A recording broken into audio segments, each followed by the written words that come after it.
Hi friends, எப்படியோ last 1 இயராக நாங்கள் சேர்த்து வச்ச காசை வச்சு ஒரு 6 கிராம் கோல்டு காயின் வந்து வாங்கியிருக்கோம். கடையில் வந்து 6 கிராம் கேட்டோம். பட் 6 கிராம் காயின் இல்லை அப்படின்னு சொல்லிட்டாங்க. ஸோ அதனால் 4 கிராம் ஒரு காயினும் 2 கிராம் ஒரு காயினும் வாங்கியிருக்கோம்.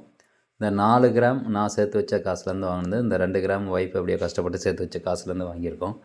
இப்போது இந்த வீடியோ எதுக்காக மேக் பண்ணியிருக்கோம் அப்படின்னு பார்த்தீங்கன்னா, இப்போ நம்ம கோல்டு காயின் வாங்கும்போது எவ்வளோ சதவீதம் வந்து நம்ம எக்ஸ்ட்ரா கட்டுறோம், அதே மாதிரி இந்த கோல்டு காயினை விற்கும்போது எவ்வளோ சதவீதம் வந்து பிடிக்கிறாங்க. ஸோ இந்த தகவல் நம்ம எல்லாருமே கண்டிப்பாக தெரிஞ்சுக்கணும். ஸோ நகையாக வாங்குறத விட கோல்டு காயினாக வாங்கி வைக்கிறது பெஸ்ட்டு, அது எல்லாருக்குமே தெரிஞ்சது தான். பட் நம்ம வாங்கும்போது அந்த மார்க்கெட் ப்ரைஸ்லேருந்து எத்தனை பர்சன்டேஜ் நம்ம கூடுதலாக கட்டி இந்த கோல்டு காயின் வாங்குகிறோம், இன்கேஸ் அதே கோல்டு காயினை நீங்கள் விற்றுட்டு காசாக வாங்கும்போது எத்தனை பர்சன்டேஜ் பிடிக்கிறாங்க, அதில் எந்த மாதிரியான சார்ஜஸ்லாம் பிடிக்கிறாங்க அப்படிங்கிறது எல்லாருமே தெரிஞ்சு வச்சுக்கிறது நல்லது. ஓகே, இப்போது இந்த பிப்ரவரி 2, 3 இந்த 2ஆம் தேதி 3ஆம் தேதி பார்த்திங்கன்னா கோல்டு ரேட்டு கொஞ்சம் நல்லாவே இறக்கம் கொடுத்துச்சு.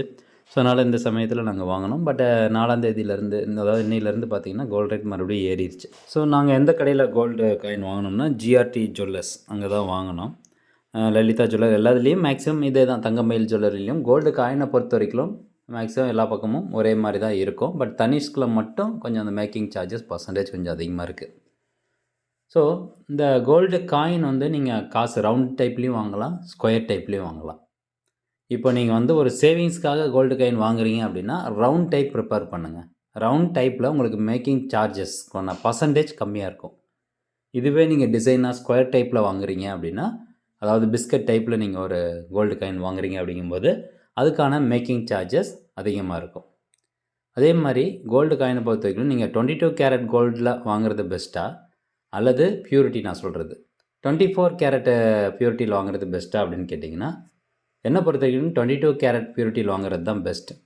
ஏன் அப்படின்னு கேட்டிங்கன்னா, நீங்கள் அந்த காயின் 24 கேரட்டில் வாங்கும்போது மேக்கிங் சார்ஜஸ் 5% போடுவாங்க.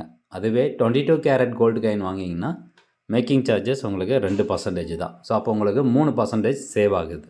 ஓகே, இப்போது நான் 3ஆம் தேதி இந்த கோல்டு காயின் வாங்கினேன். 3ஆம் தேதி பிப்ரவரி 3ஆம் தேதி பார்த்திங்கன்னா 2 டைம் கோல்டு விலை ஏறிச்சு. காலையில் ஒரு டைம் 13,910 ரூபா இருந்தது ஒரு கிராமு. அப்புறம் ஈவினிங் பார்த்திங்கன்னா எகெயின் ஒரு 120 ரூபா கிட்ட கூடிருச்சு. ஸோ அந்த மாதிரி ஒரே நாளில் 2 டைம் கோல்டு விலை ஏறினது அன்றைக்கி தான். ஓகே, இப்போது இதில் ஃபஸ்ட்டு 2 கிராமுக்கான காயின், அந்த கிராம் வெயிட் வந்து நாங்கள் செக் பண்ண சொல்லும்போது எக்ஸாக்டாக, அதாவது அந்த காயினில் பார்த்திங்கன்னா 2 கிராம்னு போட்டிருப்பாங்க. பட் எக்ஸாக்டாக அதனுடைய வெயிட் எவ்வளோ அப்படின்னு செக் பண்ணும்போது 1.996 கிராம் தான் வந்துச்சு.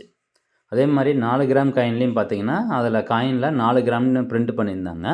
ஆனால் வெயிட் பார்க்கும்போது 3.995 கிராம் தான் வந்துச்சு. ஸோ என்ன வெயிட் வந்துச்சோ அதுக்கான ரேட்டு தான் அங்கே போட்டிருக்குறாங்க. இப்போ அன்னைக்கான 1 கிராம் கோல்டு காயின் 1 கிராம் கோல்டோட ரேட் வந்து 13,910 ரூபா. 2 கிராமில் வந்து எவ்வளோ இருந்ததுன்னா 1.996 கிராம் இருந்துச்சு. நெட் வெயிட்டும் அதே தான். அதுக்கப்புறம் அந்த மேக்கிங் சார்ஜ் கோல்டு காயினை பொறுத்த வரைக்கும் மேக்கிங் சார்ஜஸ் 2% போடுவாங்க. இதே தனிஷ்க் அங்கெல்லாம் வந்து பார்த்திங்கன்னா மேக்கிங் சார்ஜஸ் 2 to 5% வரைக்கும் இருக்கும்.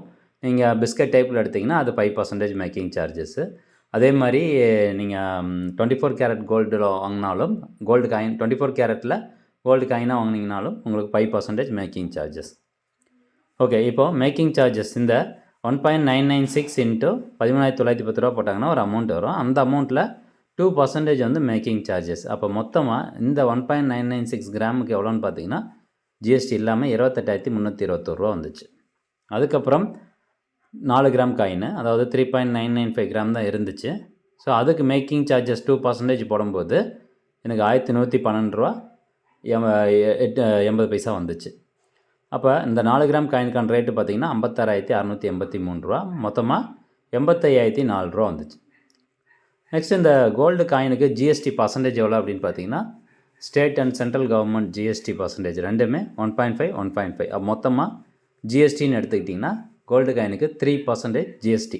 இது எல்லா இடத்துலையும் காமன் தான். ஸோ இந்த 85,004 ரூபாயில் 1.5% சென்ட்ரல் ஜிஎஸ்டிக்கும் பாக்கி மீதி இருக்க 1.5% ஸ்டேட் ஜிஎஸ்டிக்கும் போகும்.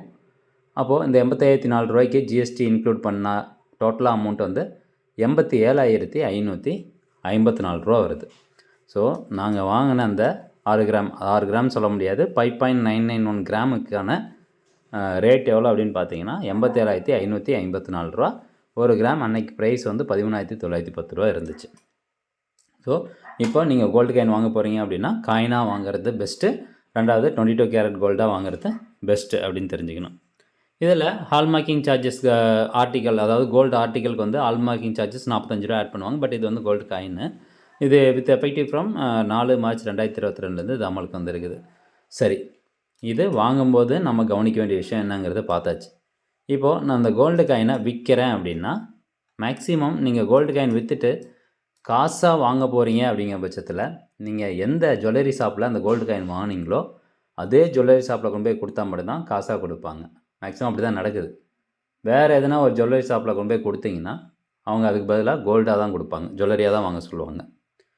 சரி, ரைட்டு. இப்போது இந்த ஜிஆர்டின்னு கிடையாது, எல்லா கோல்டு ரிலேட்டடான அந்த ஒரு டேர்ம்ஸ் அண்ட் கண்டிஷன்ஸ் பார்க்கலாம். அதாவது 2 லட்ச ரூபாய்க்கு மேலே நீங்கள் கோல்டு வாங்குறீங்கன்னா கண்டிப்பாக பேன் நம்பர் கொடுக்கணும். அதே மாதிரி நீங்கள் காசாக கொடுத்து நகை வாங்க போகிறீங்க அப்படின்னா 2 லட்ச ரூபாய்க்கு உள்ள மட்டும்தான் தான் காசாக கொடுத்து வாங்க முடியும். அதாவது 1,99,000 ரூபாய் வரைக்கும் தான் நீங்கள் கேஷாக கொடுத்து வாங்க முடியும். அதுக்கு மேலே வந்து கேஷாக கொடுத்து வாங்க முடியாது. தென் நெக்ஸ்ட்டு வந்து பார்த்தீங்கன்னா, இப்போ கோல்டு, டைமண்ட், பிளாட்டினம் ஜுவல்லரி ஜிஆர்டியில் நீங்கள் வாங்கிட்டீங்க. அதை நீங்கள் 7 நாட்களுக்குள்ளார கொண்டு போனால் மட்டும்தான் எக்ஸ்சேஞ்ச் பண்ண முடியும். அதுக்கப்புறம் கொண்டு போனீங்கன்னா எக்ஸ்சேஞ்ச் பண்ண முடியாது.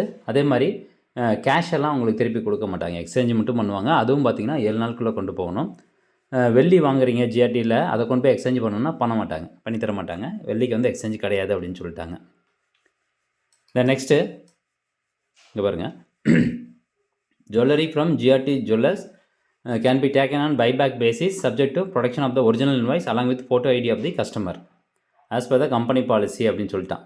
அதாவது என்ன சொல்லியிருக்காங்கன்னா, இப்போ நீங்கள் ஜிஆர்டி ஜுவல்லரியில் கோல்டு காயினோ அல்லது நகையோ வாங்குறீங்க, அதை கொண்டு போய் கொடுத்துட்டு கேஷாவோ அல்லது வேறு ஜுவல்லரியாக வாங்குறீங்க அப்படின்னா, சாரி, பைபேக் பேசிஸில் நீங்கள் கேஷாவோ ஜுவல்லரியாக வாங்குறீங்க அப்படின்னா ஒரிஜினல் இன்வாய்ஸ் கண்டிப்பாக கேட்குறாங்க.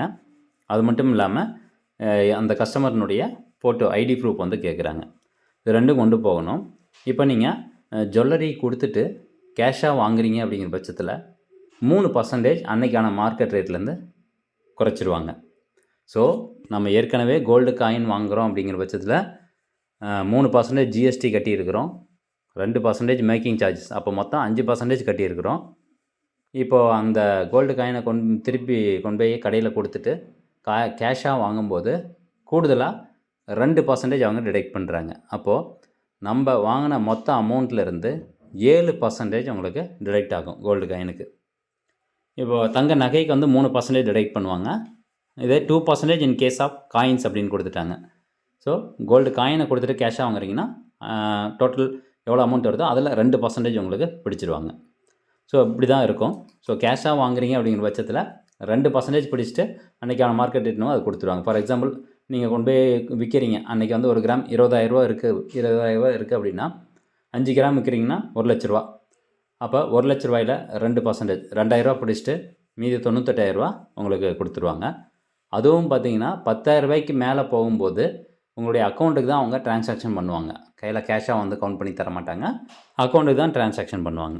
ஸோ ஃப்ரெண்ட்ஸ், இதுதான் வாங்கும்போதும் விற்கும்போதும் கோல்டு காயின் எவ்வளோ வந்து சார்ஜஸ் பிடிக்கிறாங்க அப்படிங்கிறது.